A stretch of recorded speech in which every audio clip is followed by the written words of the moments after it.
My mother went to Washington, D.C. to work for the Navy Department, explained, putting detonators in bombs during World War II.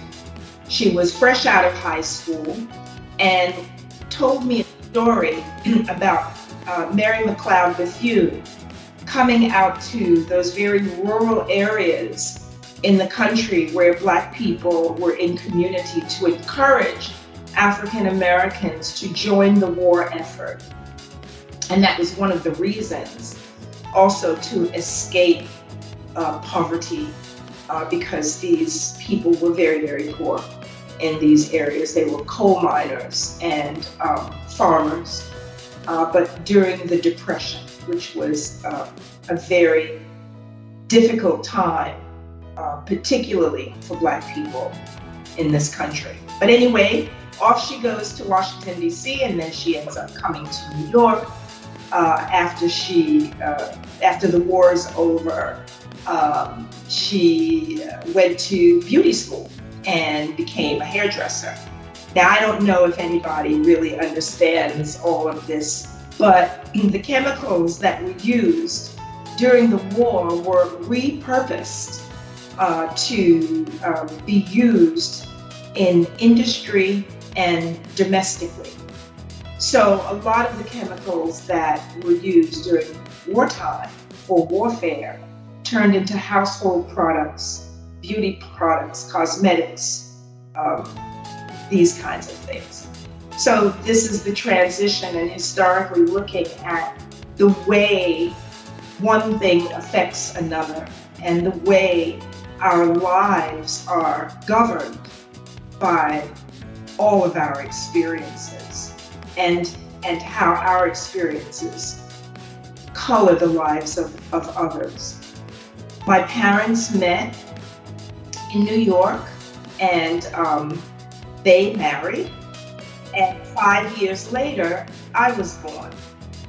Now, my mother's family were quite happy for her because she was about to be considered an old maid. During those years, women who didn't marry until their 30s were kind of suspect, and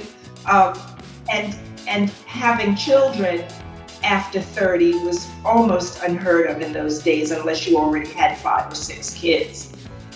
So I was a treasured child, needless to say.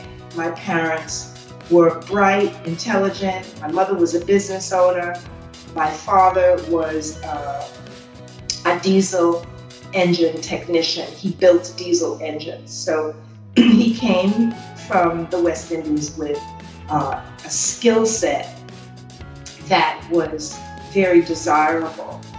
And they were able, as a mature couple, to make a plan for their future. And I became part of that future. I was the only child of my parents together, but my father did have a family before he met my mother, because he was also 12 years her senior. So my parents were old by those standards, the standards of the day. And I was a treasured child, an absolute treasured child. And my memories are of great family gatherings. Our families in those days really relied heavily upon one another, particularly the Caribbean side of my family, because of immigration, of course. So people tended to stick together. They tended to be in unison with one another because their survival depended. And the migratory story of African Americans out of the South was really escaping physical harm, terror, domestic terrorism, the theft of property, the absolute horrors of violence. And a lot of people who made that journey out of the Deep South had such terrible memories of their birthplace, which would have been anywhere, as we call it, south of the Mason-Dixon line, which means our southern states or the Confederate States. And they never wanted to go back.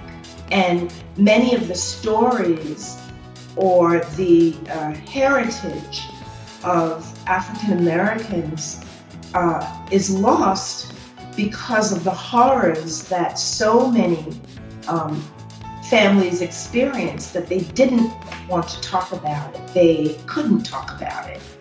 They didn't want to remember. They didn't want their children to have any curiosity or recollection of what had happened, for fear that they would be targeted themselves by the very same powers that chase these people away from their homelands. So that's kind of my backstory, but I was coming of age during the